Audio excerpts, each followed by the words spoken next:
सुमित्रा जी की बहू रितु प्रेग्नेंट थी और अब उसकी प्रेगनेंसी का 9वां महीना चल रहा था। रितु का पति देवेश उसका काफी अच्छे से ख्याल रखता था, लेकिन प्रेगनेंसी अपने आप में ही एक अलग ही वक्त होता है जब एक औरत कई तरह के बदलावों से गुजरती है।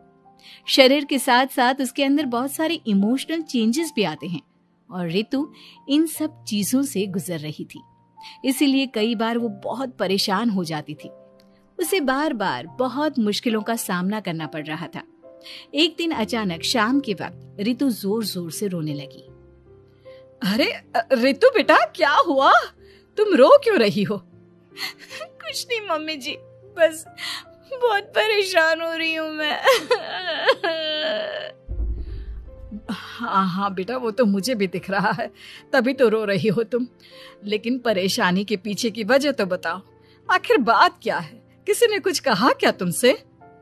नहीं मम्मी जी, किसी ने कुछ भी नहीं कहा, बस ऐसे ही मेरा मन कर रहा है रोने का। अरे बेटा, ये क्या बात हुई? रोने का मन कर रहा है? अरे तुम माँ बनने वाली हो, अगर इस तरह रहोगी ना तो बच्चा भी रोने वाले नेचर का पैदा होगा। तो फिर मैं क्या करूं मम्मी जी? मुझे बता अपने दिल की बात, मेरे साथ शेयर कर कि क्या परेशानी है। वो क्या है ना मम्मी जी, मैं अपने पेट की तरफ देखती हूँ ना तो अजीब सी घबराहट होती है। अरे लेकिन क्यों बेटा? तुम्हारे पेट में तो तुम्हारा आने वाला बच्चा है, इसे देखकर तुम्हें खुश होना चाहिए। मम्मी जी वो क्या है ना, मेरा पेट इतना बड़ा हो गया है, शरीर की हालत ऐसी हो गई है तो सोच सोच कर डर लगता है कि मैं कभी फिर से पहले जैसे स्लिम और ब्यूटीफुल हो पाऊंगी क्या। अरे बेटा, ये तो कुछ दिनों की बात है, सब कुछ बिल्कुल पहले जैसा हो जाएगा। कुछ दिनों के बाद तुम्हें चिंता करने की कोई जरूरत नहीं होगी। रितु, क्या हुआ? तुम बार बार करवटें क्यों बदल रही हो? रात की 2 बज रहे हैं, सो जाओ ना अब। देवेश, नींद नहीं आ रही है, मैं ठीक से सो नहीं पा रही हूँ। अरे ये क्या, तुम तो उठकर बैठ गई। इस तरह बैठे बैठे पूरी रात बिताओगी क्या? क्या करूं देवेश, पेट की वजह से जैसे ही लेटती हूँ अजीब सा लगने लगता है, ठीक से सो भी नहीं पाती। तुम एक काम करो, अपने पेट के बगल में एक तकिया लगा लो, तुम्हें ठीक से नींद आ जाएगी। वो भी करके देख लिया, अब तो लगता है जब तक बच्चा इस दुनिया में नहीं आएगा मैं ठीक से सो भी नहीं पाऊंगी। रितु, बच्चा आने के बाद कौन सा चैन की नींद सो पाओगी? कम से कम अब तो आराम कर लो। तुम सो जाओ देवेश, मैं बैठे बैठे ही अपनी नींद निकाल लूंगी। और फिर कुछ दिन के बाद सुमित्रा जी के घर पर कुछ परिचित लोग मिलने के लिए आते हैं। मम्मी जी, आप उन लोगों के साथ बैठकर बातें करिए, मैं सबके लिए चाय बना देती हूँ। अरे नहीं नहीं बेटा, मैं कर लूंगी, अभी तुम्हारी तबीयत ठीक नहीं है ना, तुम आराम करो। अरे मम्मी, घर के छोटे मोटे काम तो मैं करती हूँ ना, चाय बनाने में कैसी प्रॉब्लम? अच्छा ठीक है, अगर कोई परेशानी नहीं है तो बना दो चाय। अरे ये क्या बात है सुमित्रा जी, आप तो दादी बनने वाली हैं। हाँ जी, बस ठीक ठाक तरीके से मेरा पोता या पोती इस दुनिया में आ जाए तो चैन हो जाए। सही कहती हैं बहन जी, एक औरत के लिए ये वक्त बहुत मुश्किल होता है। वैसे बहू की तबीयत तो ठीक है ना? हाँ हाँ, तबीयत तो ठीक है, बस ऐसे ही थोड़ी बहुत परेशानी है जो इस वक्त होती है, उसी से गुजर रही है। पहली बार माँ बन रही है ना, कभी कभी परेशान हो जाती है। सुमित्रा जी रिश्तेदारों से बात करती है और उन्हें काफी देर हो जाती है।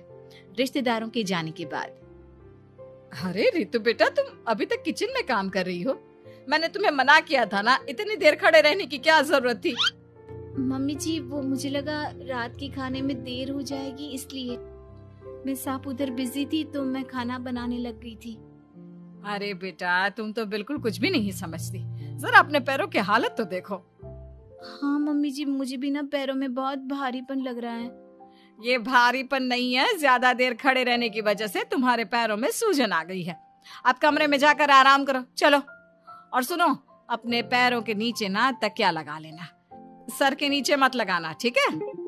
अपने कमरे में जाने के बाद। यार ये प्रेगनेंसी भी कितनी अजीब चीज है, कभी रोने का मन करता है, कभी हंसने का। घर में सब मुझे बहुत प्यार करते हैं, लेकिन प्रेगनेंसी की जो प्रॉब्लम्स मैं फेस कर रही हूँ वो मैं किसी को नहीं समझा सकती। ये सब कब ठीक होगा? और फिर एक रात अचानक रितु नींद में उठकर बैठ जाती है और अपने पूरे शरीर पर खुजली करने लगती है। देवेश की आंख खुलती है और वो रितु को इस तरह खुजली करते हुए देखता है। अरे क्या हुआ रितु, तुम ठीक तो हो ना? पता नहीं क्यों देवेश, लेकिन अचानक से पूरे शरीर में खुजली हो रही है। दिखाओ जरा मुझे। अरे लेकिन तुम्हारे शरीर पर तो कोई मच्छर के काटने के या किसी तरह के रैशेस भी नहीं है, फिर खुजली क्यों हो रही है? लगता है ये भी प्रेगनेंसी की कोई नई प्रॉब्लम है। अरे अरे परेशान मत हो, मैं मम्मी को बुला कर लाता हूँ। सुमित्रा जी के आने के बाद। अरे क्या बात है बेटा, इस तरह क्यों खुजली कर रही हो? अचानक से क्या हो गया तुम्हें? मम्मी जी ऐसा लग रहा है जैसे सर से पैर तक पूरे बदन में मच्छरों ने काट लिया हो।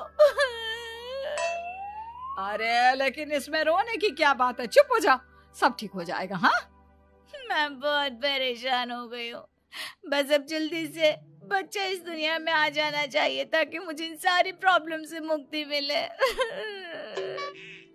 ऐसा नहीं कहते रितु, माँ बनना तो दुनिया की सबसे बड़ी खुशखबरी है और ये सारी परेशानियां तो सबके साथ होती है। जानती हूँ, लेकिन फिर भी क्या करूँ, रात को सो नहीं सकती। कभी पेट भर के खाना खा लेती हूँ तो उल्टी करने का मन करता है। ज्यादा देर खड़ी हो जाती हूँ तो पैर में सूजन आ जाती है। ज्यादा देर बाहर घूमने भी नहीं जा सकती वरना टॉयलेट की प्रॉब्लम। ये सब कब ठीक होगा? कुछ दिन और बीत गए और अब तक रितु का 9वां महीना खत्म होने का वक्त आ गया था। अब हर दिन रितु बस यही सोचती थी कि उसका बच्चा इस दुनिया में आने वाला है। हाँ, वो बात अलग थी कि वो कई तरह की इमोशनल चेंजेस से गुजर रही थी और फिर एक दिन अचानक, देवेश मुझे ना चाउमीन खाने का मन कर रहा है। अभी रात के 12 बजे? अरे रितु, इस वक्त चाउमीन कहाँ से लेकर आऊंगा मैं? किसी होटल में फोन करो ना, कोई तो डिलीवर करता होगा ना इतनी रात को। नहीं नहीं रितु, इतनी रात को कोई डिलीवर नहीं करता, तुम कल खा लेना, मैं कल तुम्हारे लिए लेकर आऊंगा। बस नहीं, मुझे अभी खाने का मन कर रहा है, मुझे अभी खाना है। अच्छा अच्छा ठीक है, एक काम करो, मैं किचन में जाकर तुम्हारे लिए मैगी बना कर लाता हूँ, क्या पता उसे खाकर तुम्हारा मन ठीक हो जाए। हाँ ठीक है। देवेश रितु को मैगी बनाकर खिला देता है, लेकिन अगले दिन अचानक से रितु की तबीयत खराब हो जाती है। क्या हुआ है बहू को? बेटा तूने कुछ उल्टा सीधा तो नहीं खा लिया ना? मम्मी वो कल आधी रात को चाउमीन खाने की बात कर रही थी तो मैंने इसे मैगी बनाकर खिला दी। अरे लेकिन एक बार मुझसे तो पूछ लेता, इसी वजह से उसे अजीब सा लग रहा है। कोई बात नहीं, वैसे भी बच्चा आने का वक्त पास आ गया है ना, इसलिए ये सब चीजें हो रही है। मेरे पेट में बहुत दर्द हो रहा है, जब से मैगी खाई है तब से पता नहीं क्या हो गया। अरे कुछ नहीं हुआ बेटा, बस कुछ दिन की बात और है, परेशान मत हो। चल हम तुम्हें ना डॉक्टर के पास ले चलते हैं। हॉस्पिटल जाने के बाद, डॉक्टर साहब मेरी बहू की तबीयत ठीक तो है ना? हाँ वैसे तो सब कुछ ठीक लगता है, डाइजेशन का प्रॉब्लम हो गया है, ऐसे वक्त में हो जाता है। प्रेगनेंसी की वजह से पेट के ऊपर बहुत प्रेशर आ जाता है, इसलिए डाइजेशन थोड़ा वीक हो जाता है। और उन्होंने रात के वक्त मैगी खा ली, इसलिए उनको ये प्रॉब्लम हो गया। डरने वाली कोई बात नहीं है। थैंक यू डॉक्टर साहब, अब हम इसका ध्यान रखेंगे। लेकिन अब रितु की डिलीवरी का वक्त पास आ गया है, आपको उनका पहले से भी ज्यादा ध्यान रखना होगा। मैंने चेकअप कर लिया है, 1 सप्ताह के अंदर रितु की डिलीवरी होने के पूरे चांस है। एक दिन अचानक किचन में काम करते करते रितु के पेट में बहुत तेज दर्द होने लगता है। देवेश, मम्मी जी जल्दी आइए।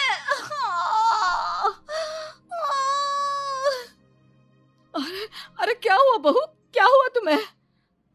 बहुत दर्द हो रहा है मम्मी, मेरे पेट में बहुत तेज दर्द हो रहा है, मुझसे खड़ा भी नहीं रहा जा रहा। इधर आ जाओ रितु, मैं तुम्हें बेड पर लिटा देता हूँ, सब ठीक हो जाएगा। बेटा, मुझे लगता है इसकी डिलीवरी का वक्त पास आ गया है। अब हमें रितु को हॉस्पिटल ले जाना होगा।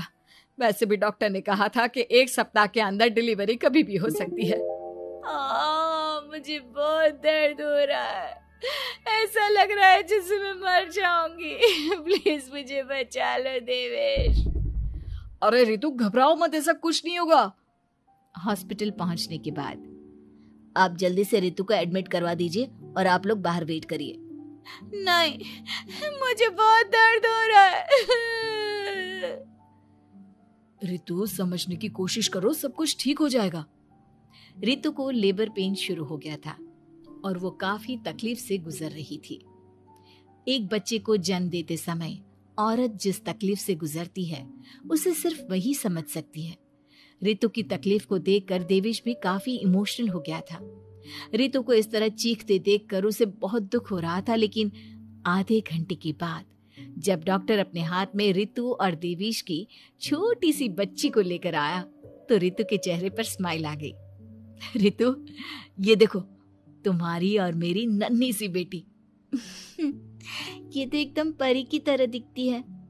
दिखेगी क्यों नहीं, एकदम तुम पर गई है ना, इसलिए। लेकिन मम्मी, उसकी नाक तो मेरे जैसी है। अच्छा ठीक है, नाक तुम रख लो, बाकी सब मेरे जैसा। देखा रितु, तुमने कितनी तकलीफ सही, लेकिन उस तकलीफ के बदले तुम्हें भगवान ने ये छोटी सी परी दे दी। और ऐसा सब औरतों के साथ होता है। तुमने बहुत हिम्मत रखी है बेटा।